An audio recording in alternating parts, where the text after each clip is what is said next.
This trailer was woke BS. This is the biggest Star Wars fan channel on the planet. If they're trans, gay, black. He has more subscribers than anyone else outside of the official Star Wars YouTube. My N-word. He's a creator that once united the fandom, raising money and recruiting talent to create a Vader fan film that was a monumental accomplishment for the fandom. However, from the beginning of his channel, it was already headed down a dark path and going against the very ideals of Star Wars. Because lesbian space witches, DEI hires. He built an empire on a promise of passion. So how did he become one of the most divisive and controversial figures in the entire community? You racist black man, you. His defenders will tell you it's jealousy, or that people can't handle his authenticity. But the truth is much darker. It's a story of ego, hypocrisy, and a dangerous ideology that came to head when he decided to pick a fight with Luke Skywalker himself. This is the tragedy of Star Wars theory, the unwise. I hate you. It all started when Theory announced he wanted to use an AI deepfake of Mark Hamill for a fan film. A fan on Twitter, concerned about the ethics, asked Mark Hamill if he had given his permission. The response was a simple, unambiguous no. Now for Theory, this was supposed to be a moment for humility, a moment for a simple apology and maybe a course correction, but Star Wars Theory doesn't do humility. Instead, he posted a response video with a thumbnail so flippant, it was clear he didn't take the issue seriously. Mind you, while this was happening, Hollywood actors were taking to the streets directly outside of my apartment, striking over this very AI technology that could damage or end their careers. And his first instinct was not to apologize, but to go on the defensive. And say, yeah, I'm not going anywhere. So, I'm not going to stop. I've been around for almost 8 years on YouTube. I have the largest Star Wars channel on the face of the planet. I'm out here trying to create something that I think is akin to George Lucas Star Wars, simply because we're not getting it. Right? They're not understanding what Star Wars is. And they've taken Star Wars and they've created some sort of perversion around it. Do you see the pattern? He's caught doing something unethical, and his immediate response is to declare himself the victim, flex his subscriber count, and position himself as the sole protector of the true Star Wars fandom. This single incident is the perfect microism of all the worst tendencies of Star Wars theory: the entitlement, the arrogance, and the complete inability to accept responsibility when he is wrong. So why does he act this way? Well, to understand, you have to listen to how he really sees the world. In that same defensive video, he went on a bizarre tangent about who is and who isn't a real Star Wars fan. When I was a kid, in the 90s and 2000s, we're not talking about these new age Star Wars fans that Disney has amassed. It wasn't really all that cool to be talking about Star Wars all the time. It was more of like a hush-hush secret thing, but only amongst your friends and nerds and geeks, real geeks. Real geeks. It's pure gatekeeping. I mean, he paints a false history where he was a lonely fan in the wilderness, ignoring the fact he was a child during the prequel era, one of the biggest pop culture phenomenons of all time. Revenge of the Sith seeped its way into everything. Breakfast, you're having Revenge of the Sith Pop-Tarts. Lunch, you're down in Revenge of the Sith Whoppers and Nuggies, washing it down with some Revenge of the Sith Mountain Dew. He also dismisses new fans, specifically young women he labels e-girls. Like now you have like e-girls being like, I'm such a nerd, I'm such a geek. It's like, no, you're an opportunist. He's so serious about this too. It's crazy. You know, after getting called out for this, he ran to Twitter to claim, oh, I meant OnlyFans girls. A defense that is both dishonest and doesn't really make his comments any better. I mean, still misogynistic at that point. Now, apparently, doing sex work means you can't like Star Wars. Is that really his defense? But this goes deeper because he's a known Andrew Tate supporter, which is when this all starts to make sense. This isn't just about Star Wars anymore. It's a pattern that's become undeniable when you hear his unfiltered thoughts on the differences between men and women. Unconditional love real? Yes, it is. I think women receive unconditional love. I think men receive conditional love. I don't think really there are too many women. There are some. I don't think there are too many women out there that will appreciate or love a man unconditionally, right? but men will unconditionally love women and children because we don't want anything from them. We just want peace of mind. We want love. That's it. And sex. It's not about loving Star Wars. It's about using Star Wars as a shield to broadcast a deeply misogynistic worldview to an audience of millions of young, impressionable men. And the role model he is for those men is even worse. Basically, Theory's entire platform is built on a mountain of hypocrisy. He constantly contradicts himself, embodying the exact traits he criticizes from other people. It is really just a lot of projection. I mean, there's 5 main things that show he's a huge hypocrite and a man-child. On the politics side, he complains endlessly that Disney made Star Wars very political and that political freaks are ruining the discourse. And it's not about freaking identity politics, which they're focusing on identity politics. And I think there are definitely identity politics in the sequels. Really loves to shove identity politics into everything storytelling, which I think is ridiculous. Yet, he is the one who injects his own gender politics and worldview into everything. I agree. Star Wars was better when Trump was president. That he wants to take away all my guns.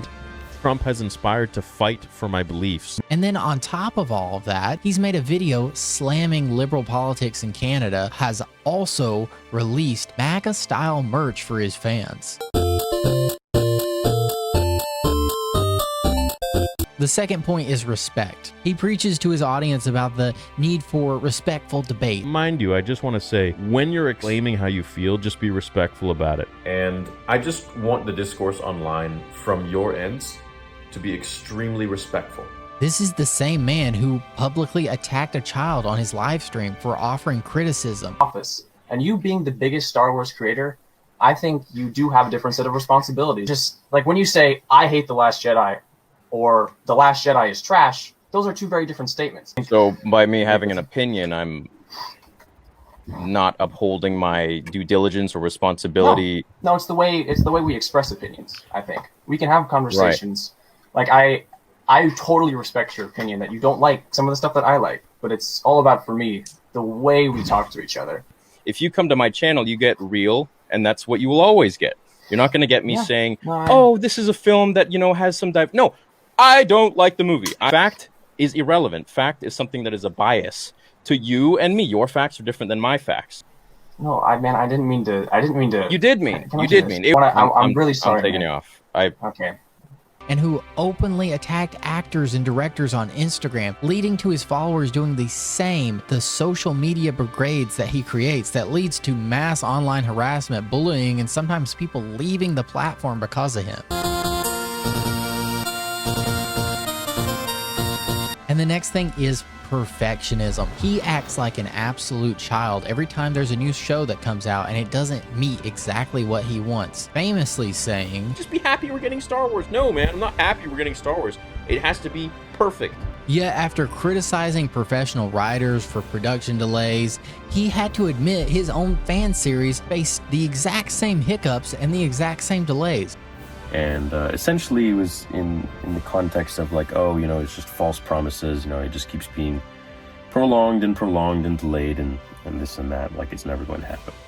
By the way, there is an over 6-year gap in the release of his first episode and second episode of his fan series. And if we put his fan series under the same microscope that he does Disney, it would be considered some of the worst Star Wars ever, especially how awful the CGI, the acting, and the voice lines are. If you had the temerity to embrace the path set before you. Some of the dialogue in the scene between the Emperor and Vader was a little wonky and wordy. It might sound a little goofy, right? I mean, maybe it's the writing, but, him just saying new stuff, it's gonna sound a little off. And then there is his entitlement. Star Wars Theory acts like since he's such a big content creator that he is basically one of the main actors of a Star Wars movie or something. I mean, he complains about not being invited to Star Wars Celebration. He's constantly flexing his 3 million subscriber count. Hey guys, how's it going? I'm just at the airport here and I'm waiting on my ticket. to go to the UK, the celebration. I can't wait to see you guys. And I saw a lot of the other Star Wars YouTubers, and everyone got sent out by Lucasfilm, and they're having a good time. And well, I can't. I'm waiting for mine. I think it got lost in the mail or something. So 3.3 million. that's right. Roll up the red carpets. We got a celebrity over here. He's got to get his way to Star Wars Celebration. Everybody clear the airport. Sir, come with me. You're getting our private jet right now. I'm sure Disney's waiting for you. We don't want to upset them. I'm sorry for the misinformation. Thank you very much. I'll see you guys soon. I told you. Oh, some other creators got to go. Why am I not owed my ticket? I don't know, man. Maybe because you're just absolutely toxic. Then there's his elitism. He has complained about the show Andor and about the bricks and the screws. Everyone knows that. But it was a lot of little things. I mean, when we saw the camera in the previous episode, there were like screws in the wall. When we see certain architecture, it's just bricks. It's not smooth stone or sandstone or whatever it might be that was in the prequels. And when fans pushed back on that ridiculous critique, his defense was to claim special knowledge from his friends that worked on the original Star Wars film. But I don't like the fandom around it that just shits on me. Like last year, what was it, 3 years ago with the bricks and screws? Listen, I can't expect everyone to read the things I've read with the behind the scenes or have the friends that I have that have worked on the original Star Wars films and the things that they've heard from George. He basically dismisses the opinions of all the fans and anyone who doesn't have that connection. Once again, keep in mind, this is supposed to be the guy that is the big channel for all Star Wars fans, claiming you can't disagree with his criticism because he knows people you don't. Basically, he can be the only real Star Wars fan because he knows the guys on the inside. Theory is completely unaware that he is guilty of the very things he crucifies others for. The lack of self-awareness only exists this level in a child. The man who is impressionable influence to millions of young boys is an absolute man-child, and he shows that even more with how he responds to criticism. You see, when people try to show him this mountain of evidence of a hypocrisy that he has done, how do you think he responds? Well, he claims it doesn't exist. And when I've asked, show me an example of something, none of them are able to ever come up with something substantial or even any evidence. And I'm like, well, maybe that's the problem. He gaslights his audience by pretending that no one has ever tried to make a substantive argument against him. He frames all criticism as a coordinated attack from the woke haters who just want him to shut up and bring him down. He deflects by claiming his critics are only making videos about him because it's lucrative and they get a bunch of views, but really, you can take a look at videos criticizing him and they're not pulling in anywhere near the views he gets. It's just a shield to protect his ego in this situation. I've really humbled myself, and simply just by looking around and also realizing that money or fame or any of that crap doesn't take away the fundamental needs of every single human being on this earth. Here's my new Lamborghini. If you haven't already, hit the like button, please.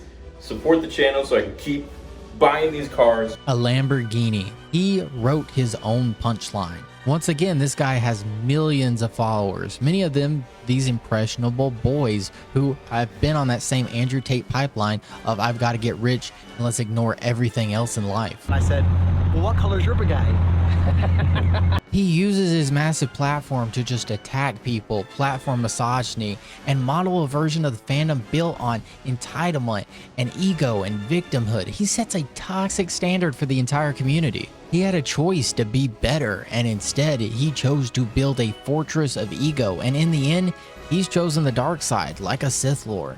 But I wanted to take a deeper dive into where some of this may stem from, and it goes way back into his past. Recently, Star Wars Theory posted a video titled Canada and My Political Stance, speaking up after 9 years of Trudeau. And this video is so important because Justin Trudeau specifically was sworn in back in 2015, almost a year before Theory created his channel. And this video talks about Theory's political thought process shifting throughout the entire history of his channel. I'm not here to be the most popular. I'm not here to be the most liked. I always speak my mind, and whether that's Star Wars or anything else, you You can always count on that. To start the video, Theory claims he's actually been being silenced over the past decade on YouTube. I'm not even joking. And being very careful with my choice of words. And that's just like right now. And that's because of, you know, living in this totalitarian kind of dictatorship. I paid my taxes. Always. And I yet still live in fucking fear. I don't even know if this channel is going to be around after this video. I don't know if the next time I want to go travel, I'm going to get a hard time. Everyone just wants to live a happy life. Everyone wants to live comfortably with freedom to be able to just speak their mind. And I haven't felt comfortable to speak my mind online in nine years. I feel like I've had a freaking gag order on the stuff I say. Oh, wow, Theory. This is awful. I had no idea Canada was such an oppressive fascist government. I wonder what other awful things Theory has experienced with Canada. That leads me to another thing. Yeah, I'm the biggest Star Wars YouTuber on the planet. I've got over 1 billion views on this channel alone. I have several other channels, yet we're still having a hard time. The price of things and the amount of tax that this guy takes out of Canadians and Canadian companies.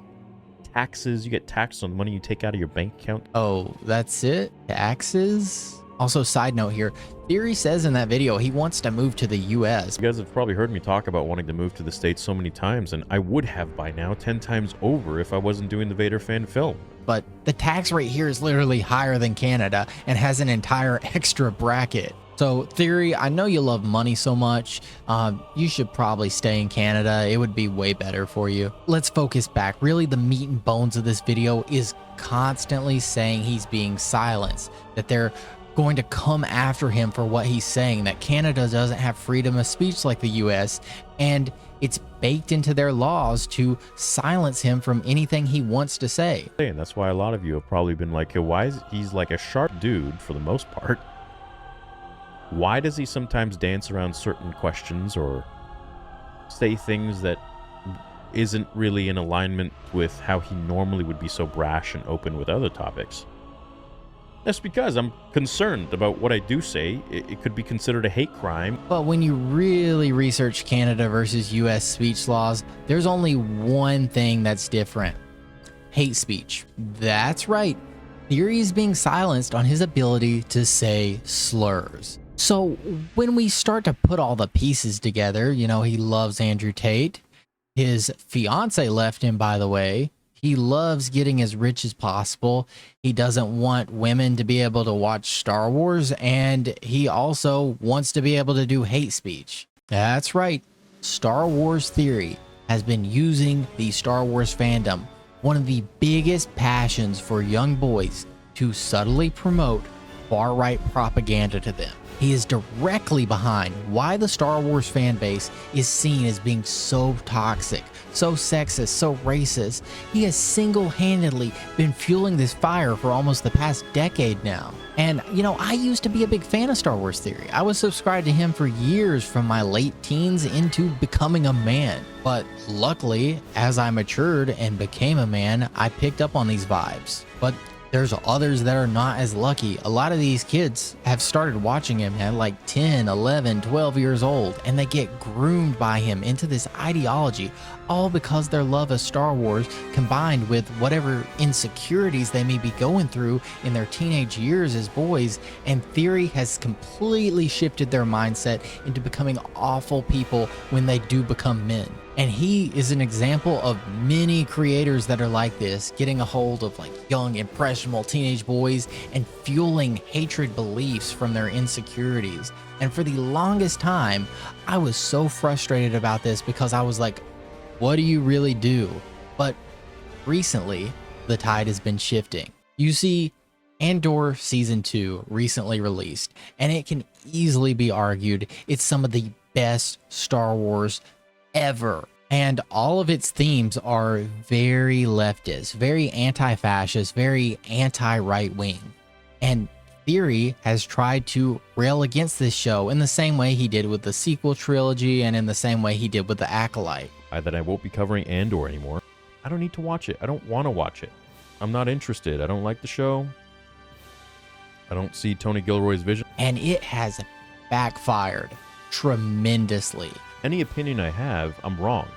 Any opinion I have, I'm shat on for it. Any opinion I have, I got ratioed. The floodgates are officially open to mass amounts of his subscribers realizing they've been wrong about him this whole time. It's the whole reason I've made this video, to hopefully open up to someone's eyes that has been a fan of Star Wars theory for the longest time, that you can still love Star Wars and you can still be a part of this fandom without having to follow the ideas that theory gives you about what you should think about every piece of media of Star Wars. You do not have to hate Andor because theory is telling you to. Even if you have had good experiences with the Acolyte or the sequel trilogy, think about the first time you sat down and watched them and the emotions and the feelings you got, and then compare that to how your feelings are now about those things after watching a bunch of Star Wars theory. They've probably changed, right? I personally know this because I left watching The Last Jedi actually thinking it was a very solid, good movie. And it was theory and other creators like him that changed my mind and made me think it was the worst Star Wars movie ever released. And finally, I got to come back around. It's not my favorite Star Wars movie, but I like it a lot. And that's just my opinion. There's also people that still don't like Star Wars theory that also don't like it. You don't have to continue to subscribe to Star Wars theory's opinion on everything, especially things that don't have to do with Star Wars. Because at the end of the day, he's an insecure man-child who has chosen the dark side of the Force through his fear and hate. Fear is the path to the dark side. Fear leads to anger. Anger leads to hate. Hate leads to suffering.